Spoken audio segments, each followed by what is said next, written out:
Apakah benar ada hadis yang mengatakan bahwa anak kecil pemutus saf? Bila iya, bagaimana bila kami ingin mengajak anak kecil belum balik belajar sholat berjamaah? Apakah memang posisinya harus di paling belakang? Tidak boleh berada di tengah-tengah orang dewasa? Tidak dikatakan, tidak ada lafaz hadis yang mengatakan anak-anak pemutus saf. Tapi yang ada adalah, memang kalau anak-anak itu masuk dalam saf, kemudian mereka keluar bermain-main, kan gitu, maka yang berdiri di saf harus merapatkan. Kalau tidak berarti terjadi pemutusan saf. Itu betul, gitu kan? Tapi kalau anak-anak masuk dalam saf dianggap memutus saf, itu tidak benar. Itu tidak benar. Abdullah bin Abbas, Abdullah bin Umar, ya kan gitu. Sahabat-sahabat Nabi yang masih muda-muda, itu waktu mereka mulai belajar hadis dari Nabi SAW dan mereka ikut berjamaah sholat di masjid, itu mereka belum balik. Abdullah bin Umar itu pertama belajar hadis umur 9 tahun bersama Nabi SAW. Abdullah bin Abbas umur 10 tahun. Memang anak-anak muda, anak-anak masih kecil-kecil, belum balik malah pada saat itu. Tapi mereka ikut berjamaah di masjid. Abdullah bin Umar mengatakan tidak pernah ketinggalan sholat berjamaah di masjid selama beliau memang tidak ada udzur, beliau selalu hadir di masjid, gitu kan? Jadi memang beliau hadir di masjid, jadi tidak ada masalah itu. Makanya saya sarankan ikhwah-ikhwah yang mau ajak anaknya untuk belajar mengajar mereka berjamaah, biasakan dulu kiat ini, jalankan ya. Biasakan yang poin pertama, anak kita ikut dulu sholat di rumah. Kita lagi sholat sunnah, ajak anak kita sholat di sebelah, gitu kan? Biarin dia terbiasa dulu dengan gerakan-gerakannya. Jadi dia mengenal, berdirikan di sebelah kita supaya dia mengenal saf, gitu kan. Rangkul pada saat selesai sholat kalau dia masih lari-lari. Bahasakan walaupun dia belum bisa ngomong. Saya berapa kali terapin ke anak-anak saya. Jangan dianggap anak kena belum bisa ngomong berarti dia tidak paham, enggak. Ya, coba ngomong. Ya, walaupun belum mengerti, anak-anak saya banyak yang dari kecil masih mungkin belum setahun saya ajak ngomong kadang-kadang. Ya, saya ajak ngomong ya dengan kalimat-kalimat yang saya harapkan supaya jadi baik. Insya Allah jadi anak soleh ya nak, insya Allah jadi anak soleh ya. Dinasihatin, ngomongin. Kalau saya lagi sholat di sebelah saya, sering anak saya laki-laki ikut. Lalu saya setelah dia lari-lari, saya ajak lagi duduk ya di sebelah saya nasihatin lagi. Walaupun dia masih belum mengerti, belum 2 tahun, tapi saya ngomong sama dia. Orang kalau sholat nggak boleh lari-lari ya, dinasihatin saja. Nanti satu waktu tiba saatnya di mana dia sholat. Kalau kita sholat dia tahu, dia berdiri di sebelah kita, ruku, kita sujud, dia sujud. Dan itu sudah mulai dilakukan oleh anak saya yang belum 2 tahun sekarang. Awalnya dia lari-lari. Setelah saya coba nasihatin begitu, saya sholat, dia berdiri di sebelah saya. Saya ruku, dia mulai bisa ruku. Saya sujud, mulai bisa sujud, gitu kan. Dia sudah mulai faham kalau sholat tidak boleh lari ke sana sini. Nah itu layak antum ajak ke masjid. Jangan belum tahu sholat antum ajak, nanti kacamatanya orang diambil, nanti dia lari-lari di saf, kan gitu, jadi masalah. Lebih baik jangan, gitu kan. Jadi jangan sampai niat baik itu malah terganggu karena kita belum menerapkan kiat-kiatnya. Jadi pertama, didik dulu dia dengan masalah sholat, gitu kan. Biasakan anda sholat berjamaah dengan dia. Sambil yang kedua dinasehatin, diingatkan, ngomong saja, ya, insya Allah akan Allah sampaikan ke dia. Berikut potongan hadis Abu Daud. Lalu ada seorang laki-laki dari Muzaina atau Juhaina bertanya kepada Nabi SAW, wahai Rasulullah, bagaimana kita harus beramal? Apakah amalan itu berdasar pada takdir yang telah berlalu atau berdasarkan pada sesuatu yang baru?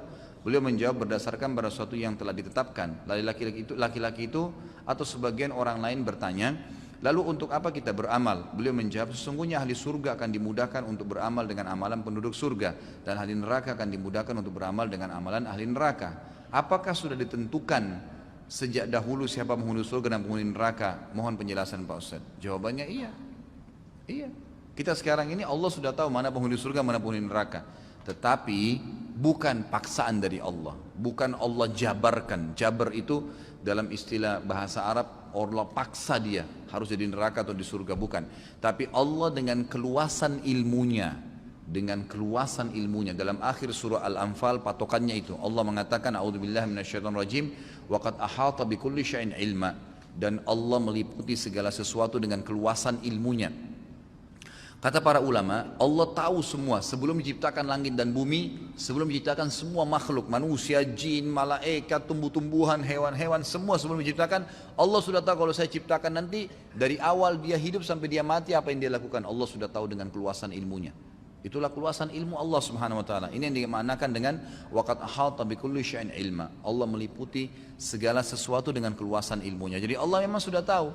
Karena Allah sudah tahu si fulan ini kalau saya ciptakan nanti dia akan pilih perbuatan penghuni neraka, maka Allah mudahkan jalannya dengan itu. Saya kasih contoh. Saya jelaskan ya, saya reviewkan kembali.